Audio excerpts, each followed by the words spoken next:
नमस्कार, मैं professor Narendra Kumar Pandey, physics department, Lucknow विश्वविद्यालय से एक बार फिर आपके सामने वेव मोशन लेक्चर सीरीज में आया हूं।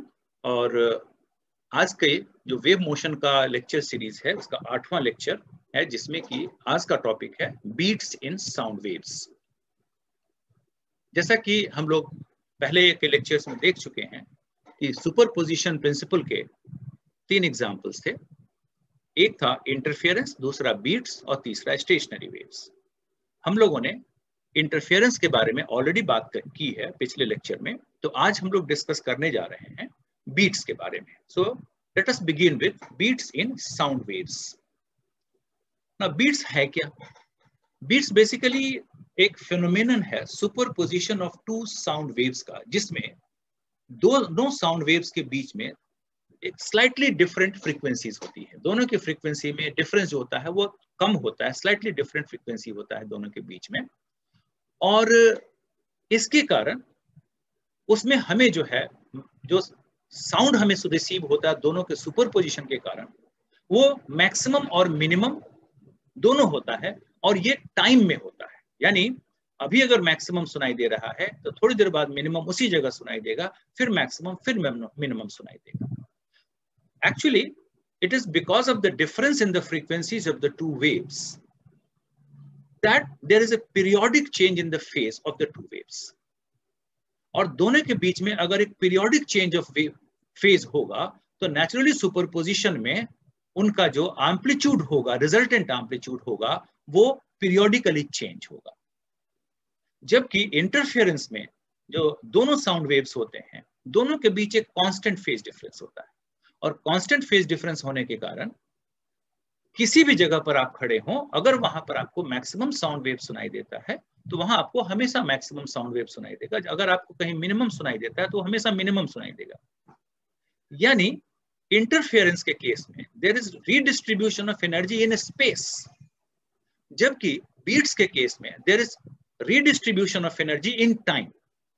सो let us once again recapitulate it कि a beat is the phenomenon of superposition of 2 sound waves of slightly different frequencies.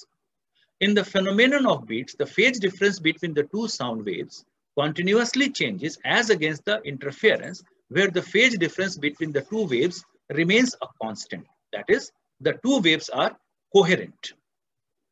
In interference, there is a redistribution of energy, and thus the maxima and minima are redistributed in space. Whereas in beats, the energy redistribution takes place in time, that is maxima and minima occur in course of time at the same place periodically. One maximum and one minimum of sound wave constitute one beat, and the rate of beating is the difference between the 2 frequencies. Mind it, it is the small difference in the frequencies of the 2 waves that causes change in phase, leading to generation of beating. Now, अगर हम एक graph draw करने की कोशिश करेंगे, if a graph is drawn to show the function corresponding to total sound of 2 waves, it can be seen that maxima and minima are no longer constant as when a single frequency is played. इसको थोड़ा ऐसे समझते हैं कि हमारे पास में 2 tuning forex हैं। एक की फ्रीक्वेंसी है 250 हर्ट्ज और दूसरे की फ्रीक्वेंसी है 252 हर्ट्ज। हम अगर एक ट्यूनिंग फॉर्क को वाइब्रेट करते हैं 250 हर्ट्ज वाले को, तो एक हमें कांस्टेंट हमिंग साउंड सुनाई देता है, दैट इज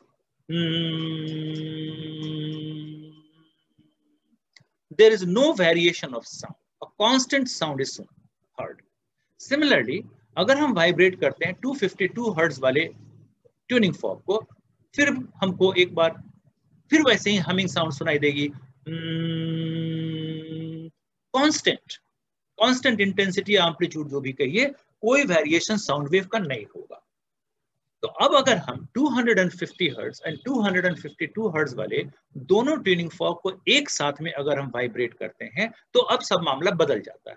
हमें क्या सुनाई देगा? हमें सुनाई देगा कुछ इस तरह का साउंड।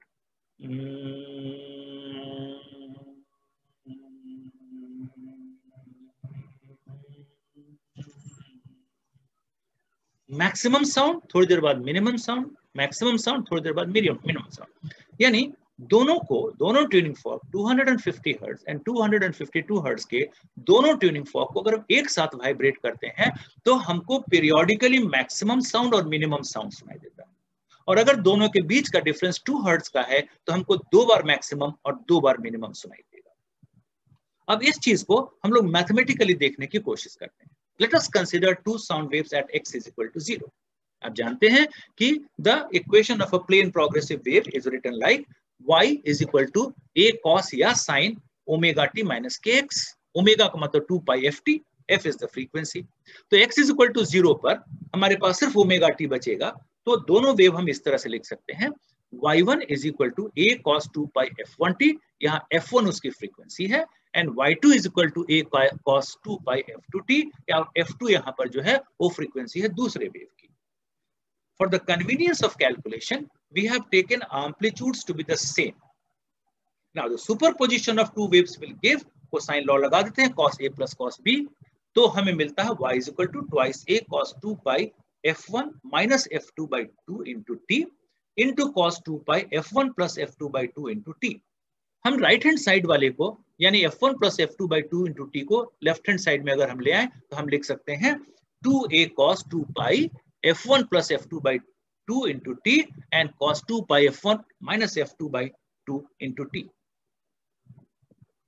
ना ये हमारे पास में पिक्चर आया। अगर हम इसको देखें तो ये हम पिक्चर लिखते हैं।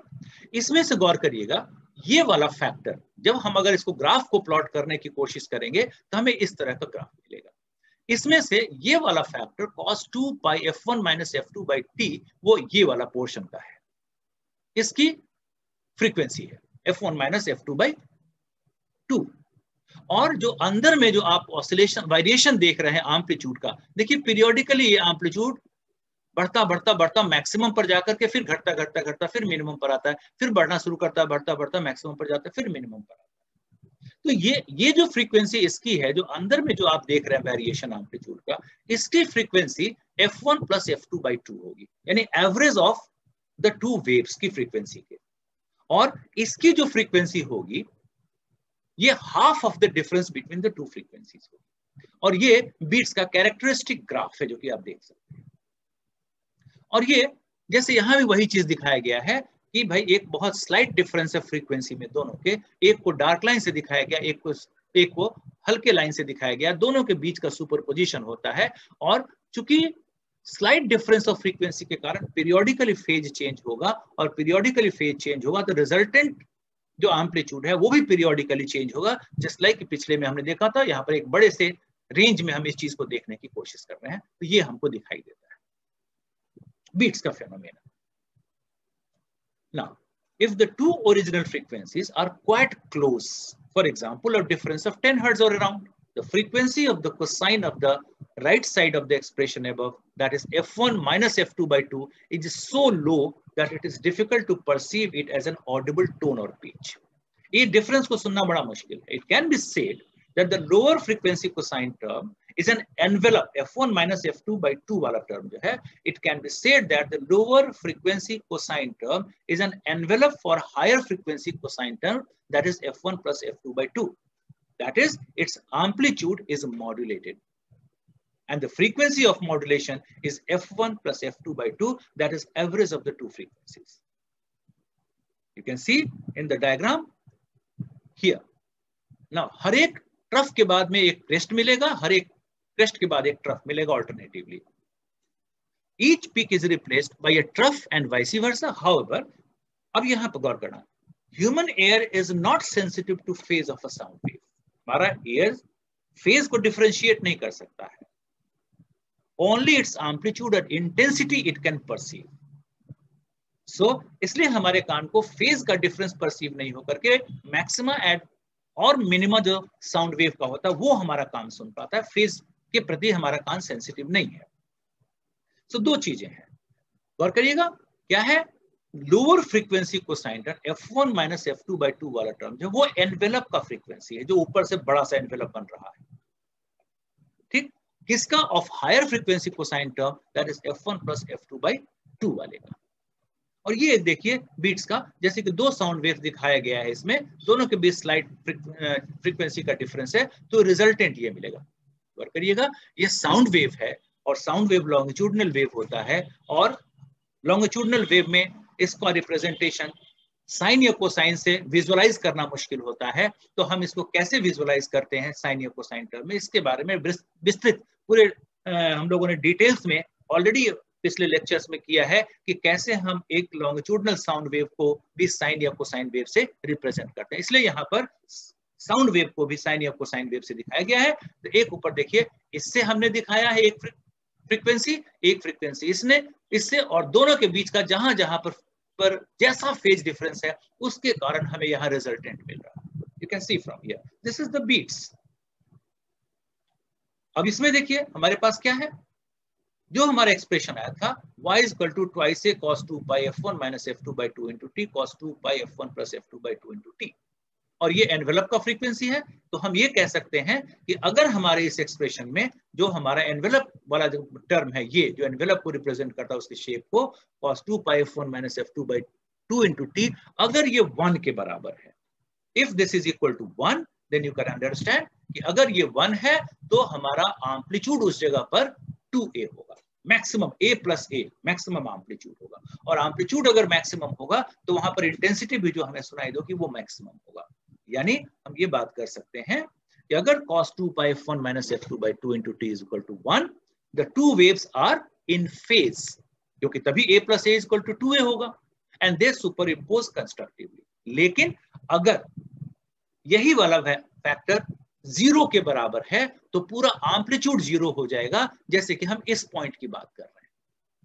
So this is the position, बीच का जो पोजीशन हमको मिलता है ये हमारा मिलता है cosine 2 pi f1 plus minus f2 by 2 into T के लिए 1 जब होगा तो एम्पलीट्यूड 2a के बराबर मैक्सिमम होगा, दोनों का ऐड हो जाएगा, और जब ये पोजीशन होगा तो दिस इज इक्वल टू 0, और 0 होगा तो टोटल एम्पलीट्यूड जो स्क्वायर ब्रैकेट में है दैट बिकम्स 0, और वहां पर मिनिमम साउंड हमको a minus a whole square, वहां पर मिनिमम इंटेंसिटी ऑफ साउंड हमको रिसीव होगा। बाकी प्लेसेस पर इंटरमीडिएट वैल्यू ऑफ साउंड हमको मिलेगा, इंटेंसिटी का इंटरमीडिएट वैल्यू ऑफ साउंड मिलेगा बाकी टाइम पर।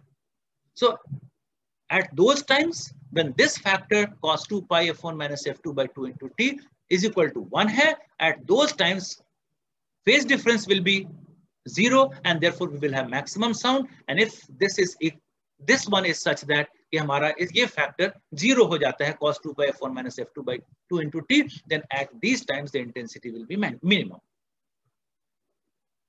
So again, cos 2 pi f1 minus f2 by 2 into t is equal to 1. The two sound waves are in phase and they superimpose constructively. When it is 0, they are out of phase and interfere destructively.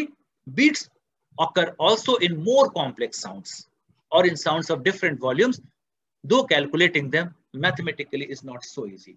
Now, for a human ear to hear beat phenomenon, the ratio of the frequencies should be less than 7/6, or else the brain perceives them as two different frequencies. यानी कि beats हमको कम से कम नहीं सुनाई देगा अगर बहुत ज्यादा रेशियो दोनों के बीच का होगा तो।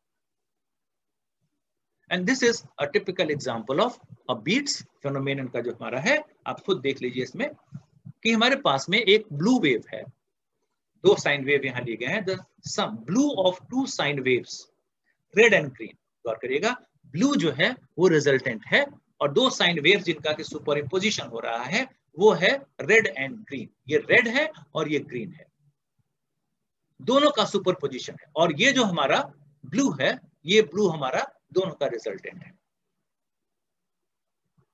शुरुआत में दोनों ही वेव्स आइडेंटिकल होते हैं, शुरू में हम मान के चलते हैं कि दोनों वेव्स आइडेंटिकल है। तो देखिए शुरुआत में बिल्कुल बिगिनिंग पर अगर हम देखने की कोशिश करें तो उस समय में एम्पलीट्यूड दोनों का सिंपली ऐड होकर के मैक्सिमम एम्पलीट्यूड होगा, जो कि अभी आप एक पल में देखिए कि दोनों का जब शुरुआत के केस में ये देखिए अब मैक्सिमम साउंड दिखाई दे रहा है, लेकिन धीरे धीरे दोनों के बीच का फ्रीक्वेंसी डिफरेंस बढ़ाया जा रहा है, और जैसे जैसे फ्रीक्वेंसी डिफरेंस बढ़ा रहा है वैसे वैसे देखिए बीट्स का शेप, एनवेलप का शेप ये ले रहा है। तो इस वाले शुरुआत में जब दोनों के बीच का फेज डिफरेंस 0 है, दोनों सिंपली एड अप हो जाते हैं, सेम फेज में होते हैं, मैक्सिमम एम्पलीट्यूड मिलता है, और धीरे धीरे दोनों का के बीच का फ्रीक्वेंसी डिफरेंस बढ़ाया जाता है, और जैसे जैसे फ्रीक्वेंसी डिफरेंस हम बढ़ाते चले जाते हैं वैसे वैसे बीट्स का फेनोमेनन प्रोमिनेंट होता जाता है और हमें ये बिल्कुल शेप वही मिलने लगता है maxima and minima of sound wave का।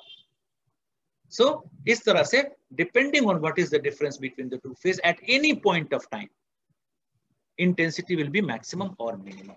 तो इस तरह से हम लोगों ने शुरुआत से समझा कि बीट्स क्या होते हैं।